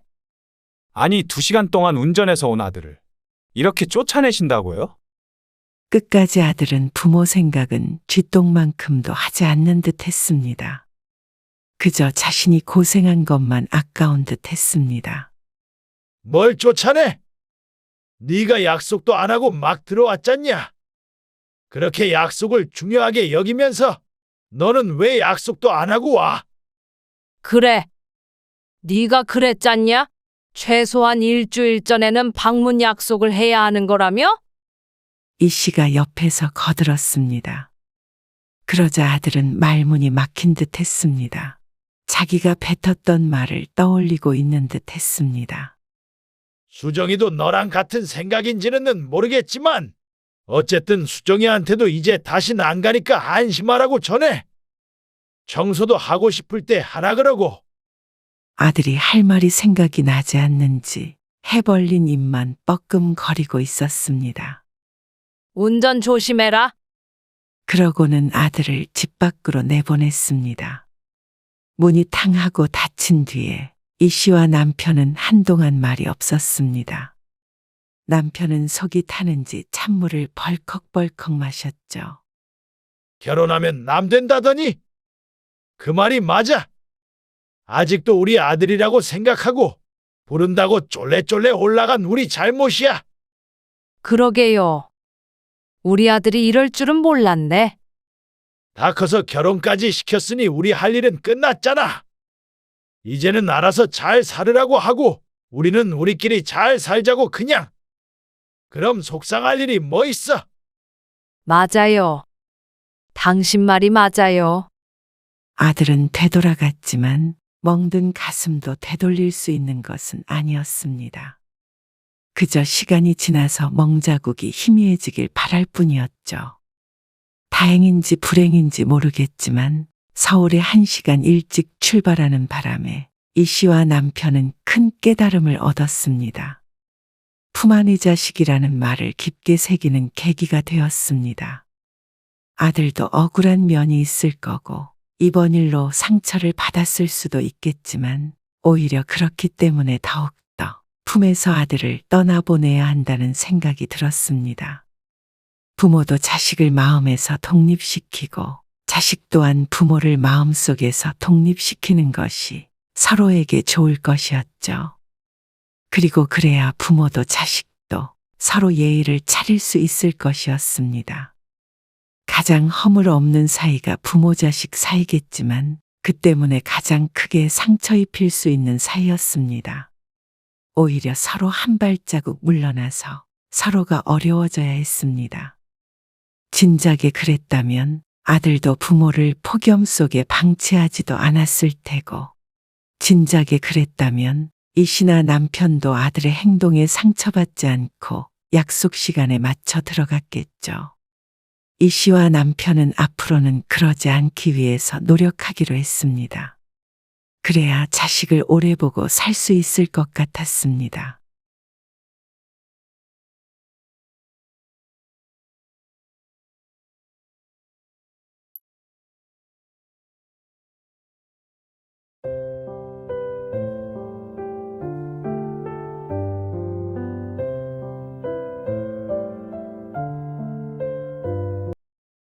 엄마, 이거 애가 먹다 남은 건데 엄마가 먹어.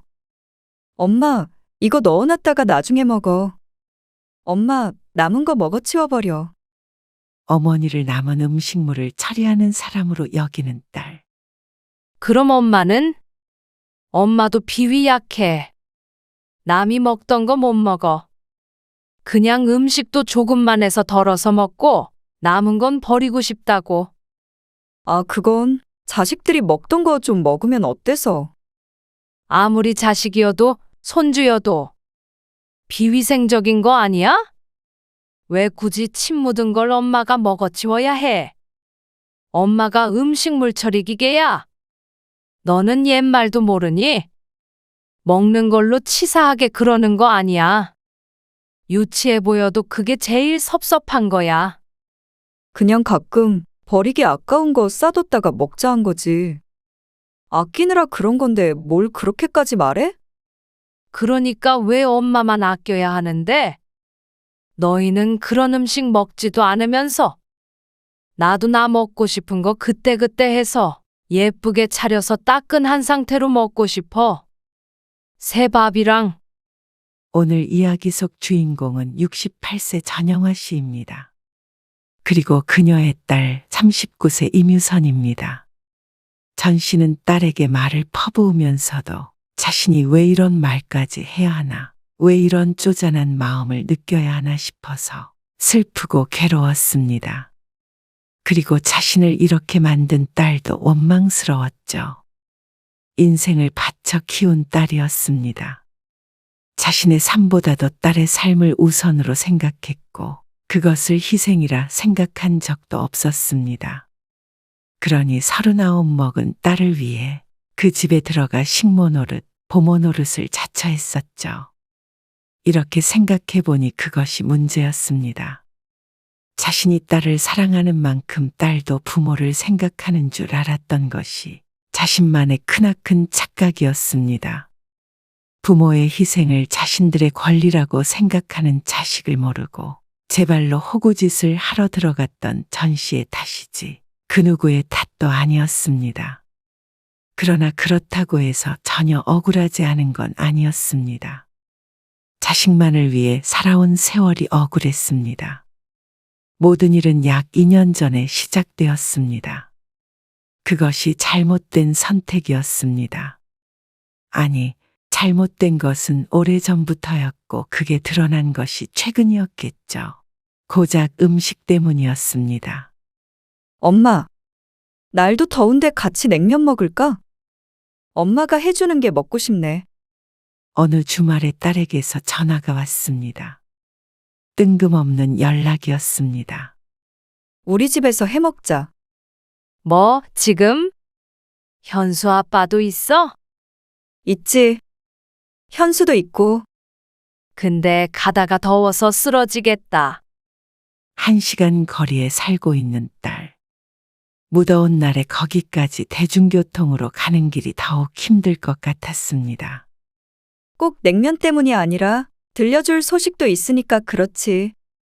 전 씨는 의아해하면서도 버스를 타고 딸의 집으로 갔습니다. 우리 현수도 학원 안 가고 있네. 학원 방학이야. 전 씨가 초등학교 3학년 손주를 보고 반갑게 인사했습니다. 그리고 나서 전 씨는 부엌에서 부지런히 냉면을 만들었습니다.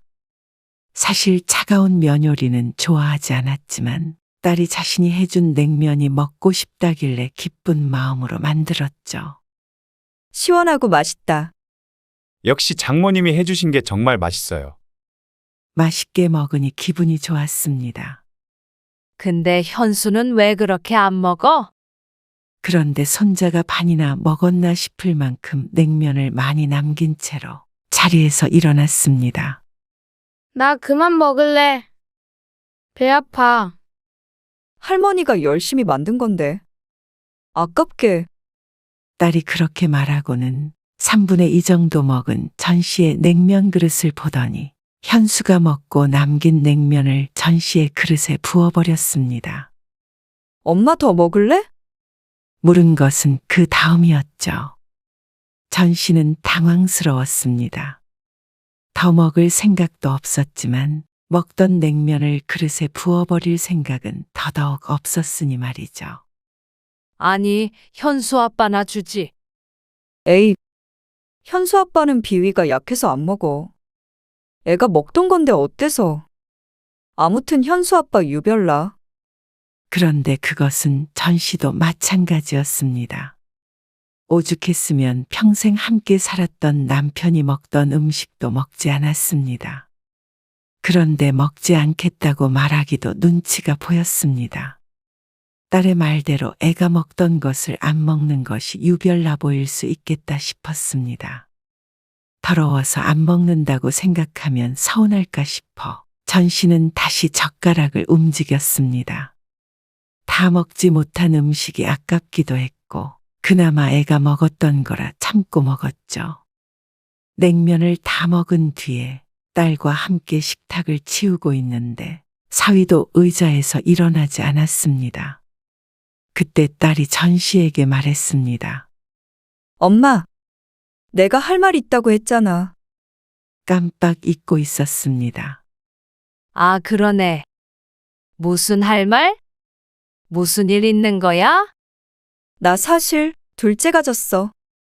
전 씨는 놀라서 눈을 크게 뜨고 딸을 쳐다보았습니다. 뭐? 임신했다고? 놀랄만도 했습니다. 첫째가 10살인데 둘째를 갖기에는 조금 늦은 감이 있었습니다. 딸이 벌써 30대 후반이었으니 말이죠. 놀랐지? 우리도 엄마처럼 놀랐어. 딸도 계획에 없던 임신인 것 같았습니다. 그래서 현수 아빠랑 얘기 많이 해봤는데, 그래도 이미 생긴 거 어떻게 해. 안 낳을 수도 없고. 전 씨는 비록 놀랐지만 딸의 말이 맞다고 생각했습니다. 이미 생긴 걸 어떻게 하겠습니까? 그래, 아직 30대잖아. 그렇게 늦은 것도 아니야. 축하해. 축하의 말을 하긴 했지만 걱정스럽지 않은 건 아니었습니다. 딸과 사위는 맞벌이 중이었으니 말이죠. 현수는 이미 초등학생이고 학원도 다니기 때문에 일하는 동안에는 손이 많이 가지 않지만 아기가 생기면 둘 중 하나는 당분간 집에 묶여 있어야 하기 때문이죠. 그러면 너 일은 어떻게 하니? 그리고 딸의 대답에 다시 한번 고민에 잠기게 됩니다. 그래서 내가 할 말 있다고 했잖아. 일단 만사까지 일할 거고, 애 낳고 2달 정도만 몸조리하고 다시 복직해야 돼. 뭐? 그럼 애기는 어떻게 해? 너무 어리잖아. 그니까 엄마가 한 1년만 봐주라. 돌 지나면 어린이집 보내면 되니까. 뭐? 엄마가 그 어린애를 어떻게 봐줘? 전 씨가 당황해서 물었습니다. 우리 집에 들어와서 1년만 살면 되지. 네. 장모님, 그 말씀 드리려고 한 거예요. 아기가 좀 클 때까지만이라도 같이 살면서 도와주세요.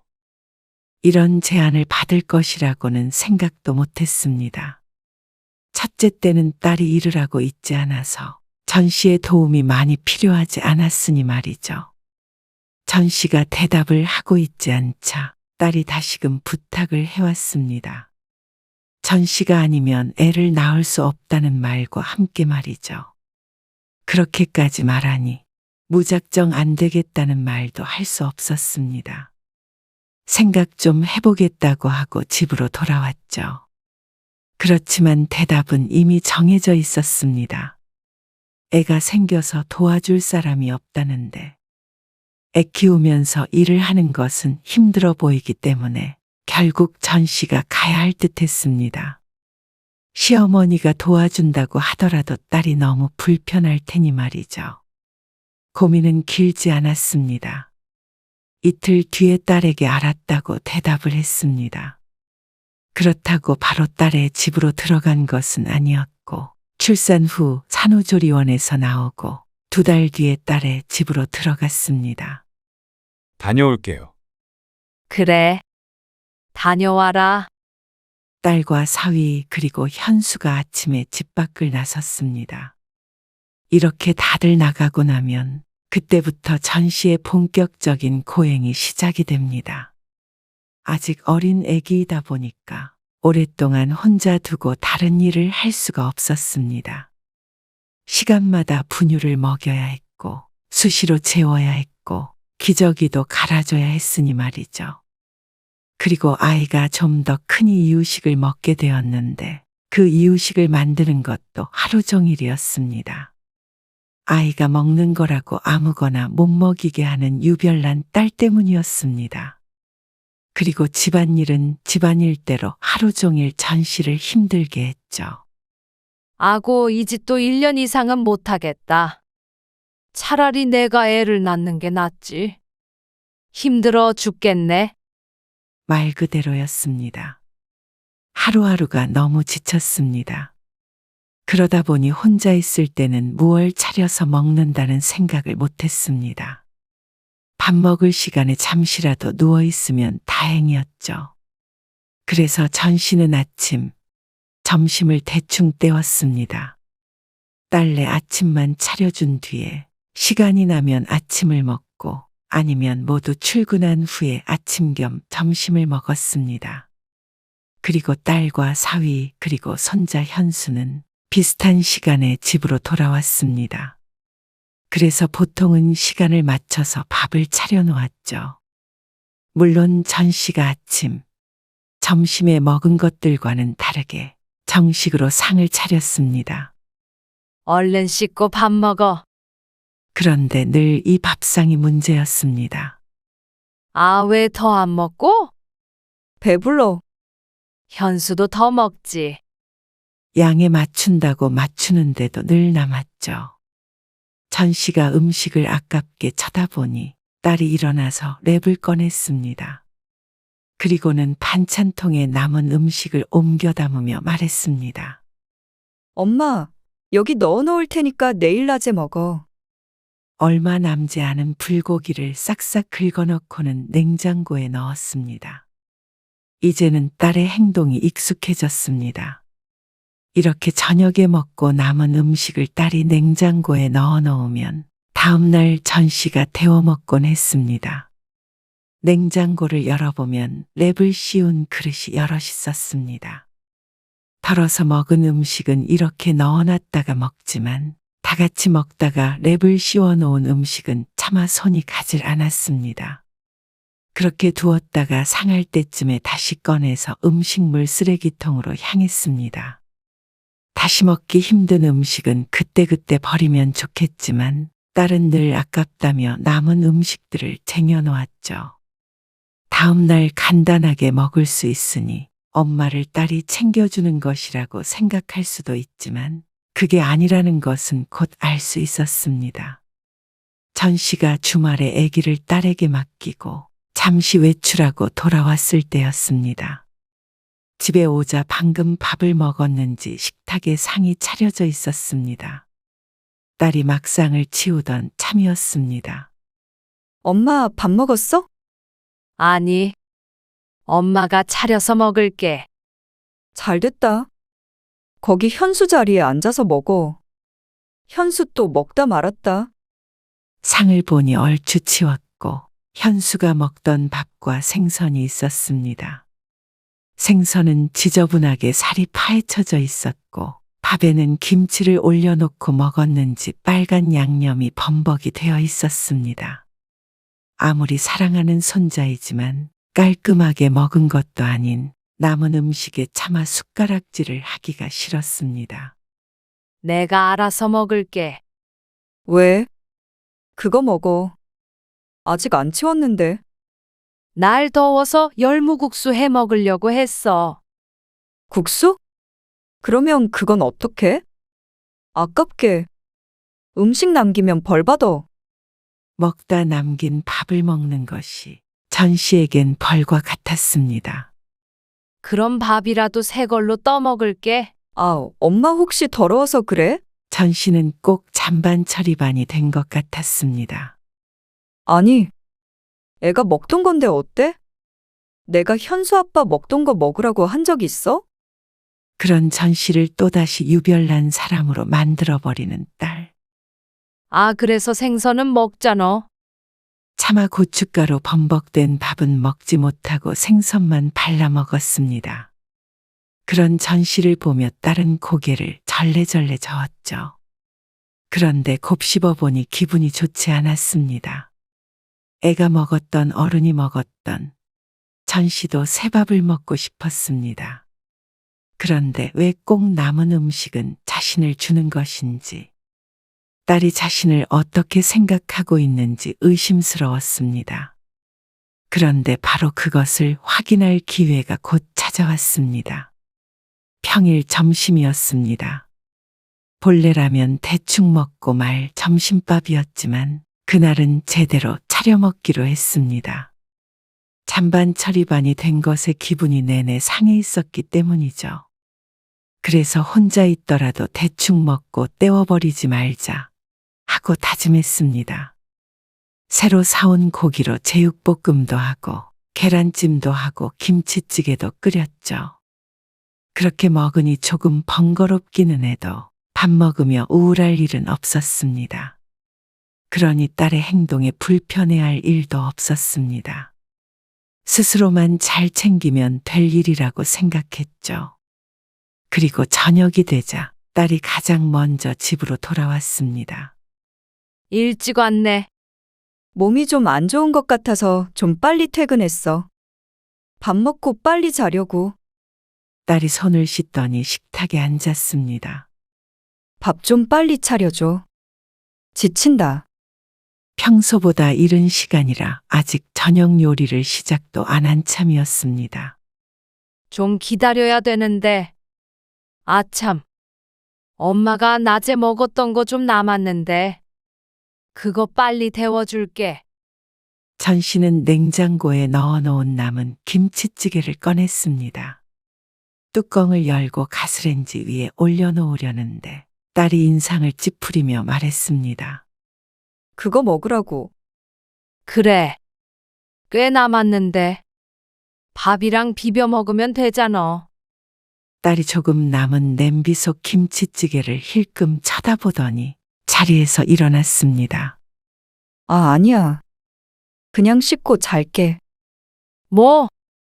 뭐라도 먹어야지. 얼른 데워줄게. 아니야. 속 안 좋아. 방금까지만 해도 의자에 앉아서 빨리 달라고 재촉하던 딸이 방으로 들어가 버렸습니다. 어안이 벙벙해진 전 씨가 접시를 들고 딸의 뒷모습을 쳐다보았습니다. 조금 지나자 딸이 왜 그냥 들어가 버렸는지 알 것 같았습니다. 누가 보아도 먹다 남은 찌개에 밥을 먹기 싫었던 것 같았습니다.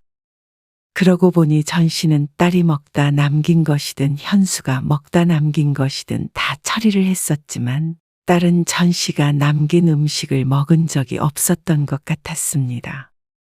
음식 남기는 게 그렇게 아깝다면서 말이죠. 하지만 오랫동안 되새길 시간도 없었습니다. 아기가 울어 제끼니 거실로 달려나가야 했습니다. 딸이 자는 동안 사위와 손자도 돌아왔고 다시 밥을 차리고 치우고 빨래를 돌리고 아기 이유식을 먹이고 하면서도 정신은 다른 곳에 가 있는 것 같았습니다. 김치찌개를 보며 짓던 딸의 표정이 자꾸 떠올랐습니다.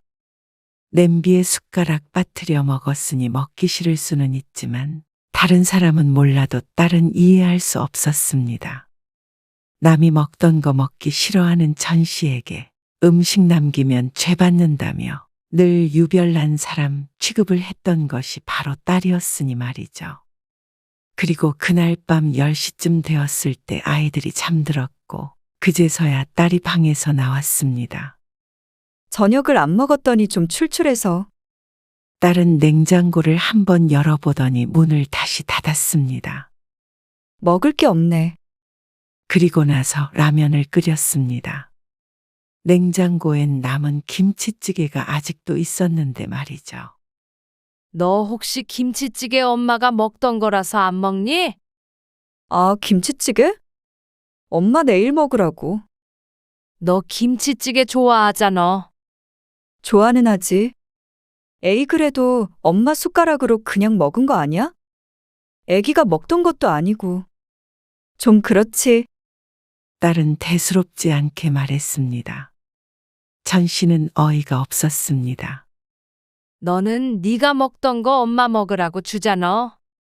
나는 딸이고 엄마는 엄마잖아. 엄마는 자식이 먹던 거 다 먹잖아? 그렇다면 왜 자식은 부모가 먹던 걸 못 먹는지. 애초에 서로 남긴 것을 안 먹으면 될 일이었지만 왜 누구는 음식 남기면 벌 받으니 다 먹어치워야 하고 또 누구는 비위생적이니 안 먹는다고 그러는지. 라면을 먹는 딸을 두고 방으로 들어갔습니다. 딸은 왜 김치찌개 때문에 예민하게 구냐고 했습니다. 딸이 너무 대수롭지 않게 생각하자 전 씨도 헷갈렸습니다. 자신이 예민한 건지 딸이 너무한 건지. 전 씨도 먹는 걸 가지고 이러쿵 저러쿵 따지는 모양새가 이상한 것 같았습니다. 그러니 여태까지 잔반 처리하면서도 강하게 싫다고 말하지 않았던 것이었죠. 밤새 생각했습니다. 일이 힘들고 몸이 지치다 보니 그저 작은 일에도 자신이 서운해하고 있는 것인지 아니면 정말 딸이 자신을 그런 취급을 하는 것인지 머릿속이 복잡했습니다. 그리고 마음은 더욱 좋지 않았습니다. 아이고, 몇 달 남지도 않았는데 좀 참아야지. 좀 답답해도 두세 달 뒤면 약속한 1년이 됩니다. 괜히 따지고 화내서 기분 나쁘게 헤어질 필요가 없다고 생각했습니다. 그리고 딸의 말대로 자신이 부모이기 때문에 자식과 똑같은 맘일 수는 없다는 걸 스스로 주지시켜야 했습니다. 그래야 조금이라도 덜 섭섭하겠죠. 그런데 다음 날의 문제는 터졌습니다. 아니, 문제가 터진 것이 아니라 전 씨가 마음속에 담아두었던 속상한 감정이 폭발해버린 것이었겠죠. 다음 날은 주말이었습니다. 모든 가족들이 집에 있는 날이었죠. 주말 아침이면 늦잠을 자느라 딸과 사위는 거의 밥을 먹지 않았습니다. 전 씨는 아이들만 밥을 챙겨준 뒤에 집안일을 했습니다. 그런데 기분이 좋지 않으니 집안일을 하고 있는 이 상황도 마땅찮았습니다. 이 집에서 고생하고 있는 것은 자신뿐인 듯 했습니다. 기분이 가라앉으니 늘 해오던 일들도 더 힘들고 억울하게 느껴졌습니다. 주말이라도 이런 일에서 손을 떼고 싶은데 주말이라고 쉬는 것은 딸과 사위뿐인 듯 했죠. 점심때가 되자 딸과 사위가 슬슬 안방에서 나왔습니다. 배고픈데. 또 밥 차릴 생각을 하니 한숨이 나왔습니다. 그런 전 씨를 보더니 딸이 말했습니다. 그냥 짜장면이나 시켜 먹을까? 그래. 나는 짬뽕. 엄마는 짜장면 먹을 거지? 입맛이 없었지만 더운데 가스불 앞에서 요리하기는 더 싫어서 고개를 끄덕이고 말았습니다. 그런데 손주 앞에도 짜장면 한 그릇이 놓여 있는 것을 보고 전 씨가 말했습니다. 둘이 나눠 먹어도 되는데 왜 이렇게 많이 시켰어? 내가 배고프니까 이것저것 시키게 됐네. 딸이 입에 달고 살던 음식 아깝다는 말이 얼마나 모순적인지 알 수 있었습니다. 보나마나 남기게 될 텐데 말이죠. 그런 전 씨의 우려는 그저 우려가 아니었습니다.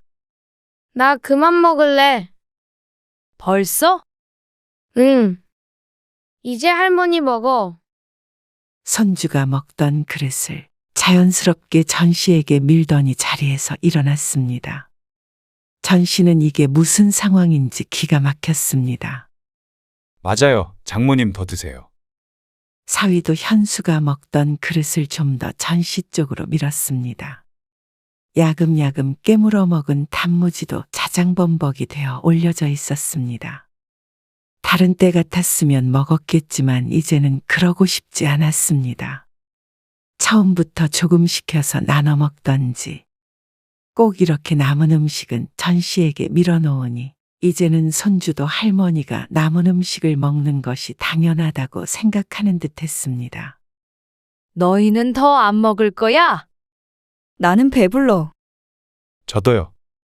딸과 사위의 대답을 들은 전 씨는 자리에서 일어나서 현수가 먹던 자장면을 음식물 쓰레기통에 넣었습니다. 엄마 그거 버렸어? 그래. 아무도 안 먹는다길래 아이, 아깝게. 엄마 더 먹지. 그러더니 딸이 일어나 남은 탕수육을 그릇에 옮겨 담았습니다. 그럼 탕수육이라도 넣어놨다가 먹어. 기가 차서 말을 할 수 없었습니다. 자장소스며 짬뽕 국물이며 묻어있는 탕수육이 딸의 손에 의해 냉장고 속으로 들어갔습니다. 전 씨 가슴에 불이 있는 듯 했습니다. 전 씨는 아무 말 하지 않고 있다가 사위가 외출한 후에 저녁 시간이 되자 그 탕수육을 꺼내서 식탁 위에 올려놨습니다. 딸 밥그릇 바로 앞에 말이죠. 어? 이거 나 먹으라고. 먹고 싶어서 넣어놓은 거 아니었니? 전 씨가 말하자 딸이 물끄러미 탕수육을 바라보았습니다.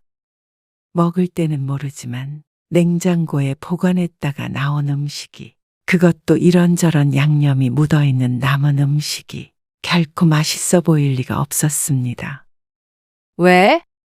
차가워서 그래? 데워줄까? 아니, 그러자 딸이 전 씨의 눈치를 봤습니다. 탕수육 접시에 담긴 어떤 의도를 조금 느낀 것 같았죠.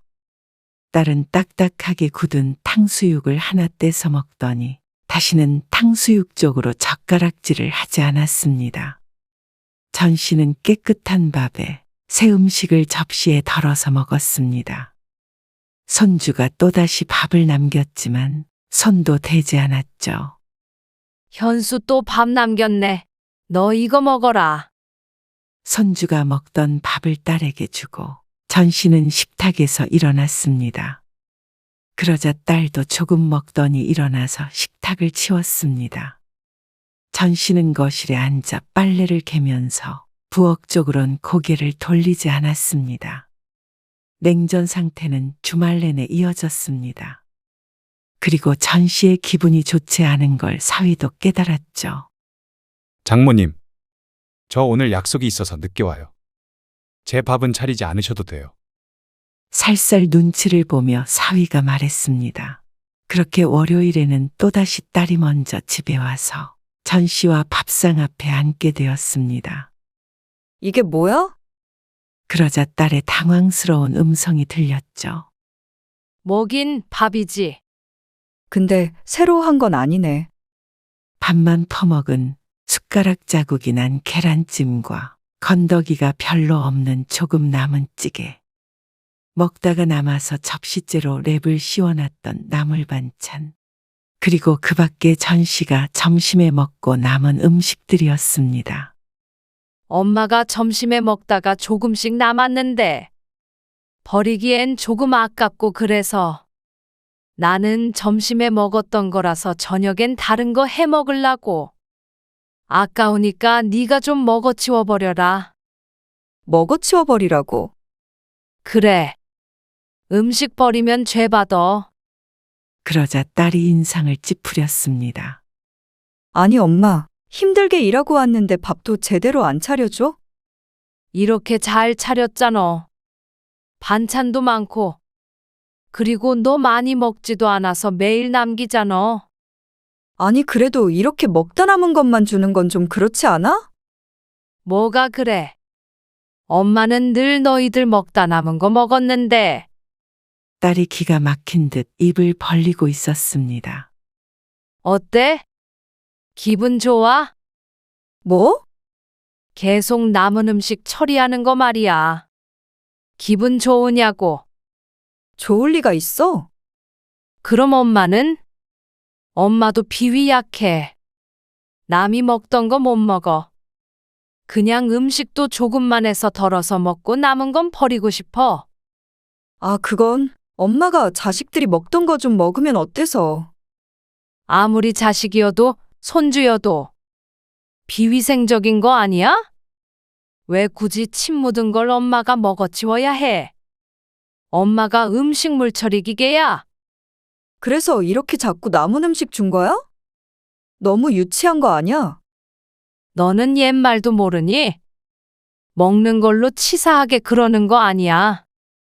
유치해 보여도 그게 제일 섭섭한 거야. 1년 가까이 치사하게 엄마한테 남은 음식 먹게 했잖아. 너희가 엄마가 먹는 음식 아깝다고 생각하는 것 같고, 어쩔 땐 부모 대접도 못 받는다는 생각까지 들게 돼. 내가 언제? 그냥 가끔 버리기 아까운 거 싸뒀다가 먹자 한 거지. 아끼느라 그런 건데 뭘 그렇게까지 말해? 왜 엄마만 아껴야 하는데? 너희는 그런 음식 먹지도 않으면서 나도 나 먹고 싶은 거 그때그때 해서 예쁘게 차려서 따끈한 상태로 먹고 싶어. 새 밥이랑. 하고 싶은 말을 쏟아내자 이 다음에는 어떻게 해야 하는지 분명해졌습니다. 얼마 안 남았으니까 그냥 참고 넘어가려고 했는데 그래서는 앞으로 볼 때도 같은 행동할 거 아니니? 뭐가 잘못된지도 모를 거고. 그래서 너도 좀 생각해 보라고 말하는 거야. 알았어. 남은 음식 다 버려, 이제. 그래. 그렇게 해. 근데 엄마는 이제 여기까지 도와주려고. 그게 무슨 말이야?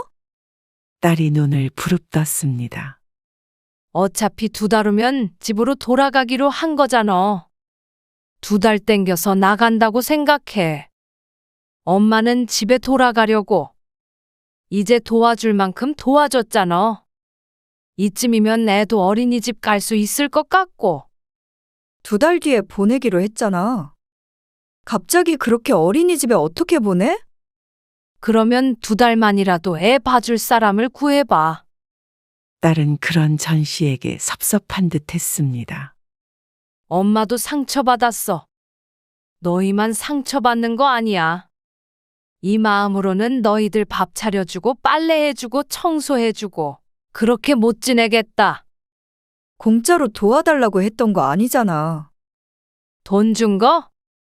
엄마 혼자 살면서 가끔 아르바이트 하는 게 더 편해. 몸도 맘도.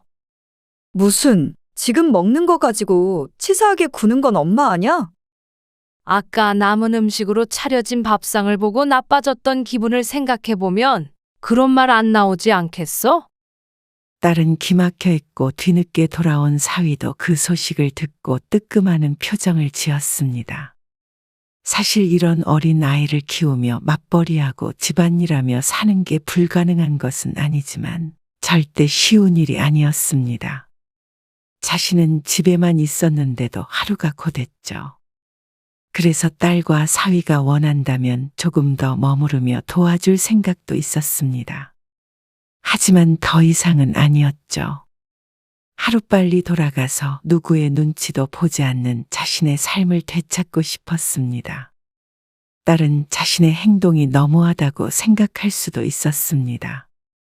하지만 오히려 이렇게 떨어져 있는 게 나았습니다. 더 붙어 살다가는 어쩌면 서로 영원히 등지는 일도 있을 수 있겠다 싶었기 때문이죠. 딸도 잠시간 서운할 수는 있겠지만 나이가 더 들고 자식들이 크면 전 씨의 마음을 이해해주는 날도 오겠지 하고 생각했습니다.